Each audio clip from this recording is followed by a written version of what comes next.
Fressen. Die Antwort lautet fressen. Ich mache sonst nichts dafür. Es ist nicht schwer, fett zu werden. Was ist denn die aktuelle Situation? Werden wir dünner in Deutschland oder dicker? Werfen wir also direkt einen Blick auf die Seite des Statistischen Bundesamtes und wir stellen fest, 2005 bis 2017 hat sich die Menge an adipösen Menschen, wer hätte das denn nur denken können, konstant erhöht. Eine kleine Ausnahme gibt es.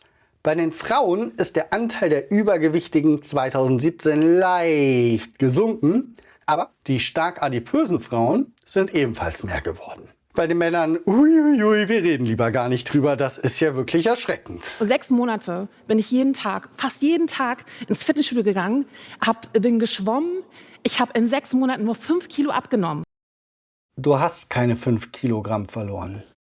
Wenn wir uns meine Zahlen zugrunde legen, dann habe ich von Juli 22 bis Januar 23 10,3 Kilogramm zugenommen. Ich bin fetter geworden und ich behaupte auch, du wärst fetter geworden, wenn du keinen Sport gemacht hättest. Damit hast du ungefähr 15 Kilogramm verloren und nicht 5 Kilogramm. Und das ist ein Erfolg, den musst du dir bitte vor Augen führen. Das ist gut und das ist kein Grund aufzugeben, das ist ein Grund weiterzumachen. Und das kannst du auch jetzt noch tun. Es ist nicht zu spät, bitte. Kannst du das dann verstehen, dass dir ein paar Mal dieses Wort das und das sieht schöner aus oder ist attraktiver rausgerutscht ist? Ich als fetter Mensch kann das Problem nicht verstehen. Natürlich bin ich weniger attraktiv in unseren Breitengraden als jemand, der dünn ist. Und das ist auch völlig in Ordnung so, denn mal ganz ehrlich, was mache ich denn dafür, fett zu sein? Fressen.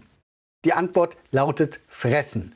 Ich mache sonst nichts dafür. Es ist nicht schwer, fett zu werden.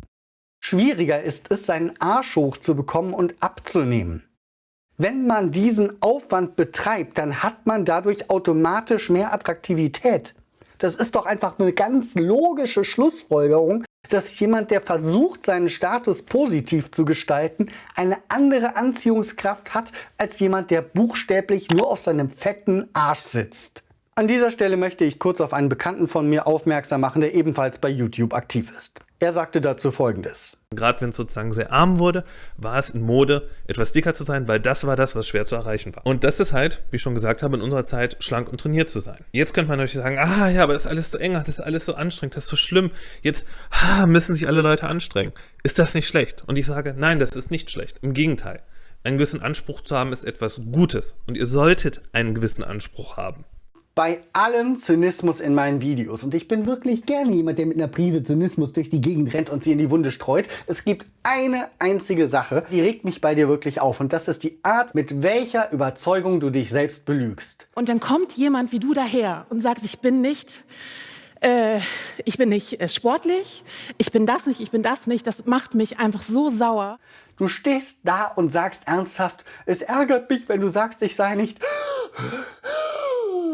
sportlich. Im Ernst, du sagst das wie ein Walross, das gerade am Strand liegt und seine letzten Atemzüge macht. Du bist nicht sportlich. Das ist ein Fakt. Also, bitte, das kann dich doch nicht ernsthaft erzürnen, wenn jemand einen Fakt nennt. Ich bin fassungslos.